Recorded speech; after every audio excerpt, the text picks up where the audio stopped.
Hello friends, welcome back KBS show channel நண்பர்களே.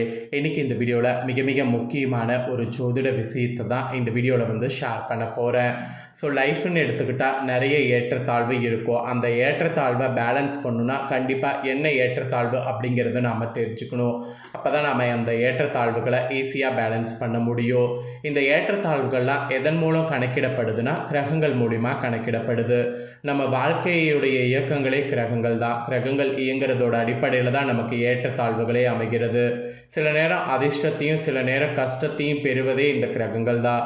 அதுலேயும் குறிப்பிட்ட சில கிரகங்கள் ரொம்ப வலுவாக இருக்கிறது ரொம்ப பார்த்திங்கன்னு வச்சுக்கோங்களேன் இருக்கும். அப்படி இருக்கக்கூடிய கிரகங்களை தெரிஞ்சு புரிஞ்சு அதற்கேற்ப நாம் செயல்படணும். கிரகங்கள்லேயே மிகப்பெரிய கிரகமாகவும் மெதுவாக நகரக்கூடிய கிரகமாகவும் கருதப்படுபவது சனி பகவான் தான். சனி பகவான் தான் இருக்கிறதுலே ரொம்ப பயங்கரமான கிரகமாக பார்க்கப்படுது. ஏன்னா ஈஸ்வரர் பட்டம் பெற்ற ஒரே கிரகம் இவர் மட்டும்தான். இவர் எல்லா சிவன் கோவில்லையும் சனி மூலையில் தனியாகவே காட்சி தருவார். இவருடைய சன்னிதானத்துக்கு சனிக்கிழமை போய் பார்த்தா தெரியும், அத்தனை பேர் விளக்கேற்றி இவரை வழிபாடு செய்வாங்க. ஏன்னா சனியை போல கொடுக்கவும் முடியாது, சனியை போல கெடுக்கவும் முடியாது. சனி நினைச்சாருன்னா ஒருவரை என்ன வேணாலும் ஆட்டி படைப்பார். அதுக்காக சனி பகவான் கெட்டவர்னு இந்த இடத்துல சொல்ல வரல. சனி பகவான் நீதி தவறாத நீதிமானுங்கிறத சொல்ல வர. சனி யாரையுமே விட மாட்டார். அவங்க செய்யக்கூடிய நன்மை தீமைக்கேற்ப பலன்களை கொடுத்து பாடங்களை புகட்டியே தீர்வார்.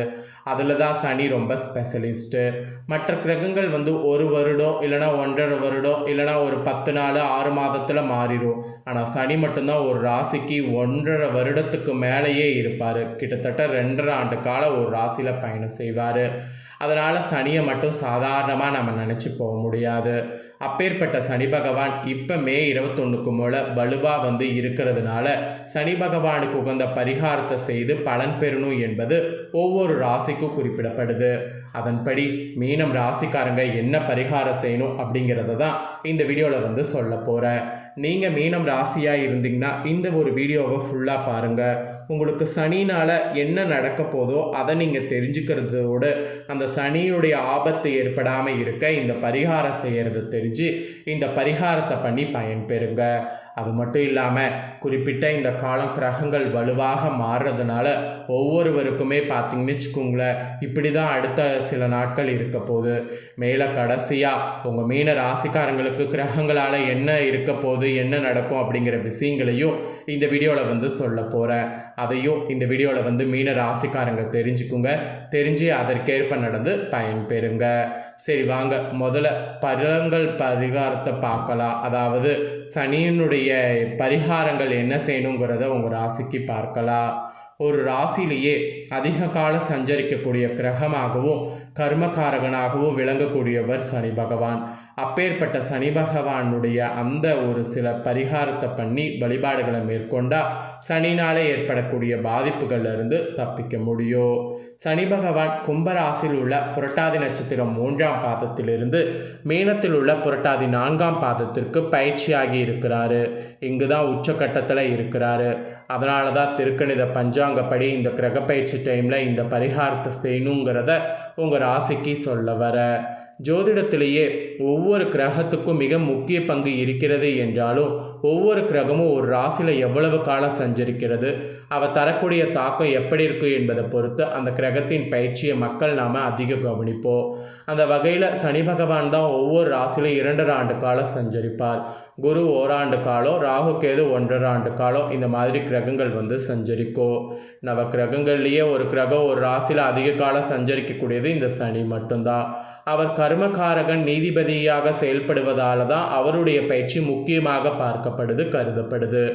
ஜோதிடத்தில் உங்களுக்கு நம்பிக்கை இல்லாமல் இருந்தாலும் இந்த சனி டைமில் நான் சொல்லக்கூடிய இந்த பரிகாரத்தை கவனித்து உரிய வழிபாடுகளை மேற்கொள்ளுங்க.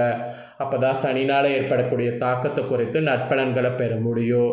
ஸோ இப்போ நான் சொல்லக்கூடிய இந்த வழிபாடுகள் உங்களுக்கு நல்லதாக கை கொடுக்கும் என்பதை நம்பிக்கையை வைத்து பண்ணுங்க. ஸோ என்ன பண்ணும் அப்படின்னு பார்த்தீங்கன்னா, நீங்கள் பைரவரை வழிபாடு செய்ய வேண்டும். குறிப்பாக இனி தேய்பிறை இல்லைனா வளர்பிறையில் வரக்கூடிய அஷ்டமியில் நீங்கள் பைரவரை வழிபாடு செய்யணும். அன்றைக்கி பைரவரை வழிபட்டு வந்தீங்கன்னா சிறப்புகள் உங்களுக்கு உண்டாகும். ஸோ பைரவரை அன்னைக்கு மட்டும்தான் இல்லை, டெய்லியுமே வழிபாடு செய்யலாம். டெய்லியுமே வழிபாடு செய்தாலும் பைரவருடைய அருளால் உங்களுடைய சனி கஷ்டங்கள் நீங்கும். சனி கஷ்டங்கள் நீங்க மீன ராசிக்காரங்க பண்ண வேண்டிய பரிகாரம் இதுதான் என்பது குறிப்பிடப்படுது. ஸோ இப்போ நெக்ஸ்ட்டு உங்கள் ராசிக்கு கிரகங்கள் எப்படி அமைது, அதுக்கு நீங்கள் எப்படி நடக்கணும் அப்படிங்கிறத சொல்ல போகிறேன். மீனராசி நேயர்களே, உங்களுக்கு கிரகங்களால் நீங்கள் எப்படி இருக்கணும் அப்படிங்கிறத இந்த வீடியோவில் தெரிஞ்சுக்குங்க. இதற்கேற்ப நடந்து பயன்பெறுங்க. மீனராசி நேயர்களே, இந்த மே மாதம் கடைசியாக கிரகநிலைகளை ஆராய்ந்து பார்க்கும் பொழுது உங்கள் ராசிநாதன் பார்த்தீங்கன்னு வச்சுங்களுக்கு குரு 4வது இடத்துல அர்த்தாஷ்டம குருவாக சஞ்சரிக்கிறார். எனவே உங்களுக்கு ஆரோக்கிய தொல்லை, அதிக விரயங்கள், தொழிலில் குறுக்கீடுகள் போன்றவை ஏற்படலாம். எனினும் இந்த மே 26 குரு கடக ராசிக்கு செல்லும்போது அவருடைய பார்வை உங்கள் ராசிக்கு முழுசாக பதிகிறது. அதனால் மகிழ்ச்சி அதிகரிக்கும், மன நிம்மதிங்கிறது கிடைக்கும். எதை எந்த நேரம் செய்ய நினைத்தாலும் பொருளாதாரம் உங்களுக்கு பக்காவாக கை கொடுக்கும். புதிய வாய்ப்புகள் வருவதை ஏற்றுக்கொண்டு புதுமையாக செயல்படணுங்கிறது தான் உங்களுக்கு மெயினாக சொல்லப்படுது. இதோடு கடந்த மே 15ஆம் தேதி அன்னைக்கு மிதுன ராசிக்கு சுக்கிரன் வந்துட்டார். உங்கள் ராசிக்கு 3, 8 ஆகிய இடங்களுக்கு அதிபதியானவர் சுக்கிரன். அவர் இப்போ ஸ்தானத்திற்கு வரக்கூடிய இந்த நேரம் ஆரோக்கியத்தில் கொஞ்சம் அச்சுறுத்தல்கள் ஏற்படும். நரம்பு எலும்பு சம்பந்தப்பட்ட பாதிப்புகள் உருவாகும். வாகனங்களில் செல்லும்போது கவனம் தேவை. ஒரு சிலரை நம்பி செய்த காரியங்கள் நடைபெறாமல் போகலாம். விலை உயர்ந்த பொருட்களை வாங்கியும் திருப்தி ஏற்படாது. வியாபாரத்தில் பிறரை நம்பி ஒப்படைத்த பொறுப்புகள் நடைபெறாமல் போகலாம். உடன் பிறப்புகள் வகையில் ஒத்துழைப்புகள் உங்களுக்கு குறையும். பண பற்றாக்குறைகள் காரணமாக பிறரிடம் கடன் வாங்கக்கூடிய சூழ்நிலை உருவாகும்.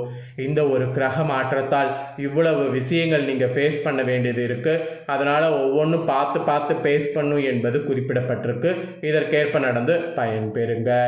நெக்ஸ்ட்டு பார்த்தீங்கன்னு வச்சுக்கோங்களேன், மே 26 அன்னைக்கு மிதுன ராசிக்கு புதன் வர இருக்கிறாரு. உங்கள் ராசிக்கு 4, 7 ஆகிய இடங்களுக்கு அதிபதியானவர் புதன். அவர் ஸ்தானத்தில் சஞ்சரிக்கக்கூடிய இந்த நேரம் ஓரளவு நன்மைகள் கிடைக்கும்.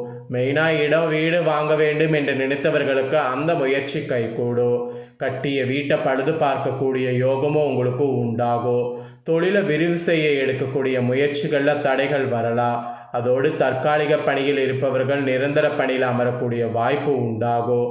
அந்த வாய்ப்பை பயன்படுத்தி அந்த வாய்ப்பில் முன்னேறுவது தான் உங்களுக்கு மெயினாக வேண்டும். இந்த கிரகத்தால் இந்த மாதிரியான பலன் கிடைக்கும். இதற்கேற்ப நடந்து பலன் பெறுங்க. ஃபைனலாக கடக ராசிக்கு சுக்கிரனும் வர போகிறாரு. உங்கள் ராசிக்கு 3 ஆகிய இடங்களுக்கு அதிபதியானவர் சுக்கிரன். அஷ்டாதிபதி 5வது இடத்துல சஞ்சரிக்கும் பொழுது பிள்ளைகளால் தொல்லைகளும் பிரச்சனைகளும் ஏற்படும். ஒரு சிலருக்கு பூர்வீக இடத்தையோ வாங்கிய இடத்தையோ விற்கக்கூடிய சூழல் உருவாகும். வேலை பளு அதிகரிக்கும். உத்தியோகத்தில் மேலதிகாரிகள் கெடுபிடி காரணமாக அதிலிருந்து விலகி கொள்ளலாமா என்று நினைப்பீர்கள். குடும்ப உறுப்பினர்கள் உங்கள் குணமறிந்து நடந்து சந்தோகமாக உங்களுக்கு இருக்கும். வழிபாடு வளர்ச்சி கூட்டும். அதனால் வழிபாடு மெயினாக செய்யுங்க. அதாவது குடும்ப உறுப்பினர்கள் உங்கள் குணமறிந்து நடப்பது சந்தேகம்தான். அதனால் நீங்கள் அவங்கக்கிட்டேயும் நிறைய விட்டு கொடுத்து போகணுங்கிற மாதிரி இந்த இடத்துல சொல்லப்படுது. ஸோ இதெல்லாம் தான் உங்களுக்கு பலன். இதற்கேற்ப நடந்து பலன் பெறுங்க. அதுபோல் பொது வாழ்வில் உள்ளவர்களுக்கு நெருங்கிய பிரமர்களுடைய நட்பால் நன்மை கிடைக்கும். வியாபாரம் தொழில் செய்பவர்களுக்கு ஒரு கடன் அடைக்க மற்றொரு கடன் வாங்கக்கூடிய சூழ்நிலை உருவாகும். உத்தியோகத்தில் உள்ளவர்களுக்கு வேலை பளு அதிகரிக்கும். கலைஞர்களுக்கு புதிய ஒப்பந்தங்கள் சேரும். மாணவ மாணவிகளுக்கு மதிப்பெண் உயரும். பெண்களுக்கு இடம் பூமி சேர்க்கை உண்டு. போதுமான வருமானம் கிடைக்கும். அதனால நீங்கள் அதை மட்டும் நல்லா பாருங்கள்.